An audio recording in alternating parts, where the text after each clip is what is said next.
आज पाटन विधानसभा के कार्यकर्ताओं की बैठक मेरे निवास में हुई और सभी साथियों ने चिंता व्यक्त की कि ये जो छुट्टा जो जानवर है उससे लोग परेशान हैं, क्योंकि अब रोपाई हो चुका है। किसान परेशान है अपनी फसल बचाने के लिए, और फसल बचाने के लिए किसान एक गांव से जो छुट्टा जानवर है उसे पकड़ के दूसरे गांव ले जाते हैं, तीसरे गांव छोड़ने जाते हैं, और ऐसे करीब करीब अधिकांश गांव की स्थिति है।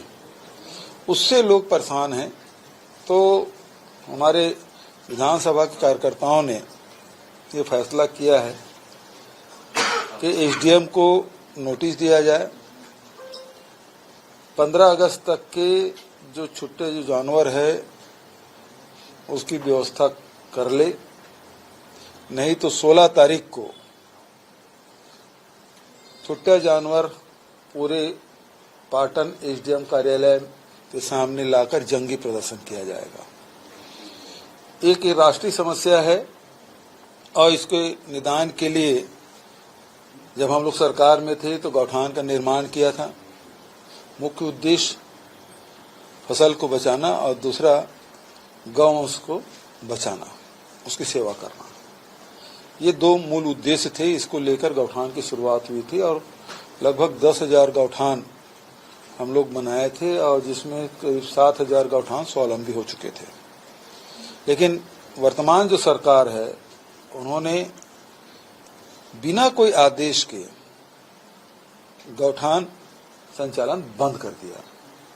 जो गोबर विक्रय किए थे उसका भी भुगतान नहीं हुआ है, जो वर्मी कंपोस्ट बना है उसका भी भुगतान नहीं हुआ है, और उन्होंने एक जांच की घोषणा कर दी।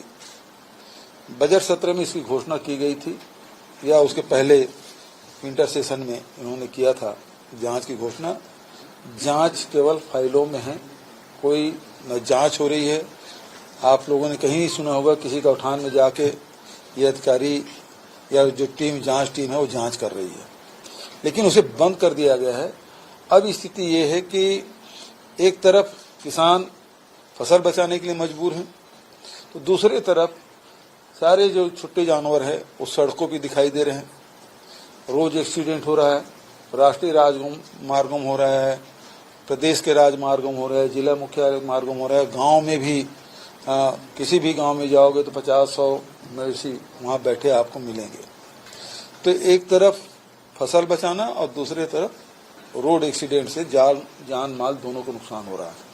इस मामले में उच्च न्यायालय ने भी इसे संज्ञान में लिया है और सीएस को बुलाया भी था, और उसके बाद क्या डायरेक्शन है मुझे इसकी जानकारी तो नहीं है, लेकिन ये है कि माननीय उच्च न्यायालय ने भी इसे संज्ञान में लिया है। ऐसे में जब व्यवस्था है, आपको याद होगा मैंने पिछले विधानसभा पावर सत्र में ही कहा था कि नई व्यवस्था थी और हम लोगों ने भरपूर कोशिश की कि इसमें ये स्वयं संचालित हो सके। गौठान समितियां भी बनाई थी, उसको भी मानदेय हम लोग दे रहे थे, लेकिन ये सरकार एक झटके में बंद कर दिया। मैंने विष्णुदेव साय जी से कहा भी कि आपके पास कोई नई योजना हो उसे लागू करें, क्योंकि ये किसानों से जुड़ा हुआ मामला है, गौओं से जुड़ा हुआ मामला है, लोगों की जान माल से जुड़ा हुआ मामला है। इसे एक झटके में बंद मत करिए। आपको संकोच नहीं करना चाहिए। आप जांच के नाम से बंद कर दिए हैं, ये गलत बात है। इसे और इसमें कोई नया कुछ जोड़ना चाहते हैं, मॉडिफिकेशन करना चाहते हैं, करिए, क्योंकि जमीन आरक्षित होगी। करीब 1.5 लाख एकड़ जमीन आरक्षित हम लोगों ने पूरे प्रदेश भर में किया, हर गांव में करीब हर पंचायतों में हो गया है।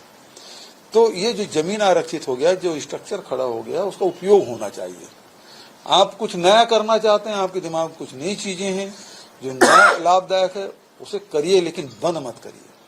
लेकिन आज स्थिति ये है, इस सरकार के हरधर्मिता से एक तो फसल बचाना मुश्किल हो गया, किसान आपस में झगड़ा शुरू भी किए रहेंगे, और दूसरा ये सड़कों पे दुर्घटनाएं बढ़ी है, और तीसरा चूंकि आवारा पशु है तो कोई भी जो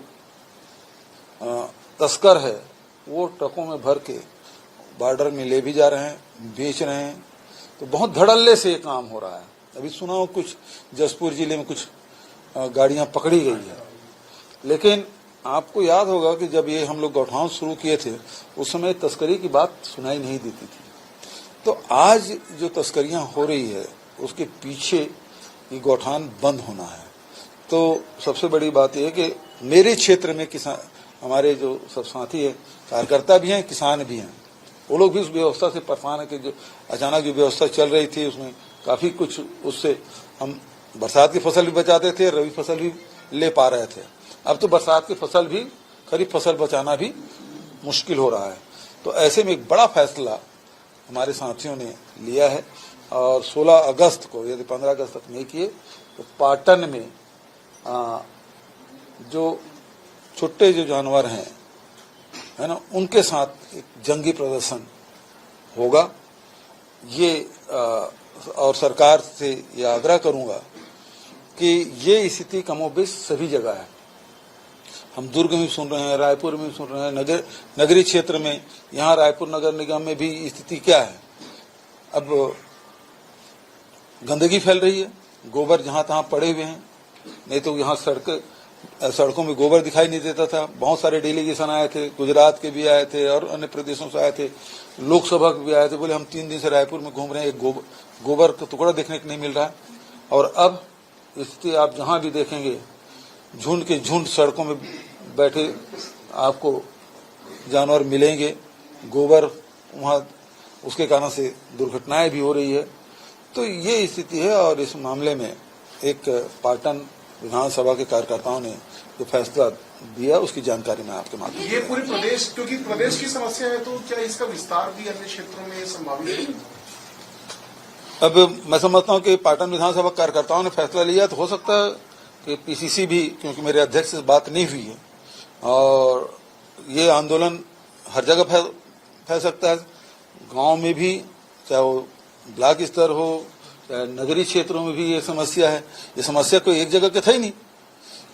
ये समस्या गांव में है तो गांव में फसल बचाने की समस्या है, शहर में दुर्घटना और गंदगी तो समस्या है।